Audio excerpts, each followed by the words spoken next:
like what Trump is going to say. And that's going to be very cool, super cool. Okay, let's get started. So SCOTUS is blocking. A major blow to President Biden. What the fuck is up with my YouTube right now, bro? The Supreme Court dealing a major blow to President Biden's COVID response, blocking that vaccine or testing mandate for large employers. The justices, however, did uphold a more limited vaccine mandate. Our senior White House correspondent, my colleague Mary Bruce, has more from the White House. Mary, we've been talking about this as a major setback for the White House COVID response team.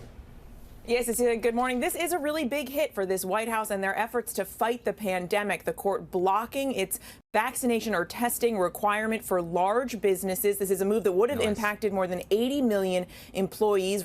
Dude, I've kind of given up. Like, I feel like COVID's kind of washed. You know?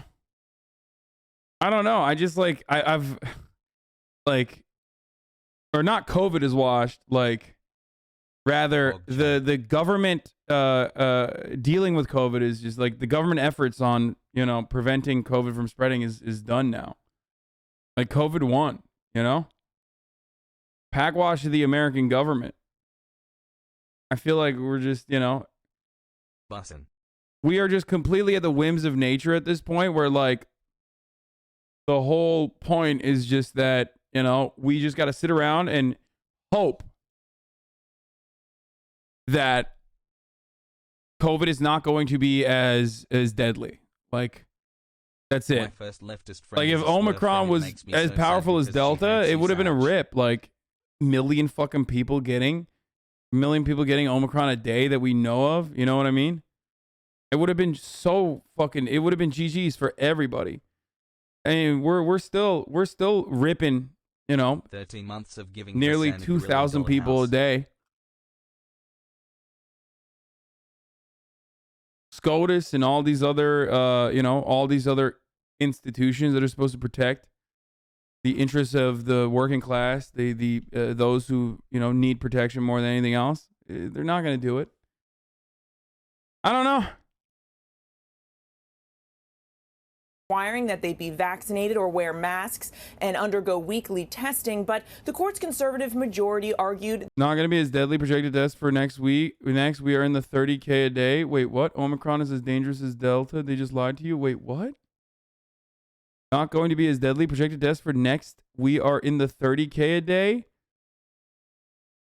What do you mean 30K deaths a day? What are you, fucking crazy? That's not happening. It's not going to happen. It's not as deadly as 30,000 cases a day, does he mean?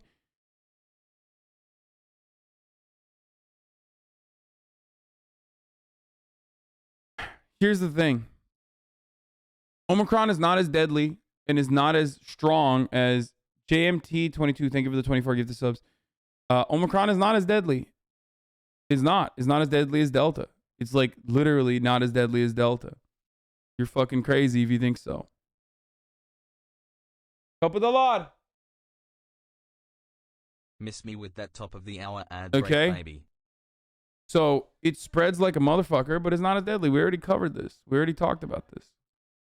So the reason why people are still dying, the reason why people are still getting ripped is because it spreads like crazy. Okay. So it might actually end up killing more people than the Delta variant overall, because like, just because something is less deadly overall than the other variant does not necessarily change how many people die from it if it's spreading way, way, way faster and way more aggressively than the prior variant. Okay? Like death by 1,000 cuts.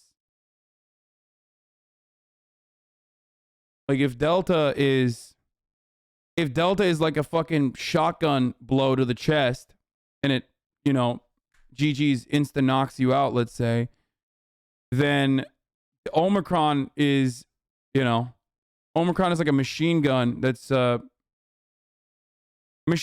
shooting maybe less than lethal ammunition. But because it's shooting it at a fucking crowd of people and the shotgun has a limited amount of ammunition, it can only kill a finite amount. Whereas the less than lethal rounds from the machine gun that's being fired into a fucking crowd is still going to kill hella people. Not everyone that gets hit with the fucking less than lethal round in the face is going to die. Okay? Some might even not have any sort of problem with that. You know? They could just take it to the chest. They get hit on the leg. I need to help the hogs understand this, okay? This analogy isn't for you. This analogy is for NA, okay? This is a hog analogy. They understood it. They're like, yeah, well, I mean, I don't know if a machine gun could shoot less than lethal rounds, but if there was a hypothetical scenario where tactically there was a machine gun that could shoot less than lethal rounds, I kind of understand what you're saying, brother. You know, people could technically die. Hassle.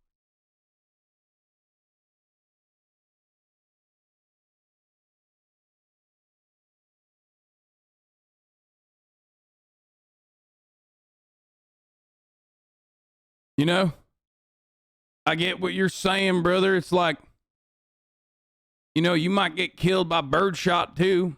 Might be a pussy if you get killed by birdshot, but guess what? You know, depends on how many people are getting shot with the birdshot. Okay, getting peppered with it. Okay, let's continue. That the federal government had overstepped its authority here. Now, in a smaller victory for the White House, the court is allowing a mandate for employees at federally funded healthcare facilities to continue. That will impact more than 17 million workers. The president praising that decision, saying it will save lives. But Biden says he is disappointed that the Supreme Court has chosen to block common sense life-saving requirements for employees at large businesses that he says were grounded squarely in both science and the law. Cecilia. Yeah, it's really not the only thing the president was disappointed by. It was a bad day for the administration. They were also dealt a major blow in their efforts to reform voting rights.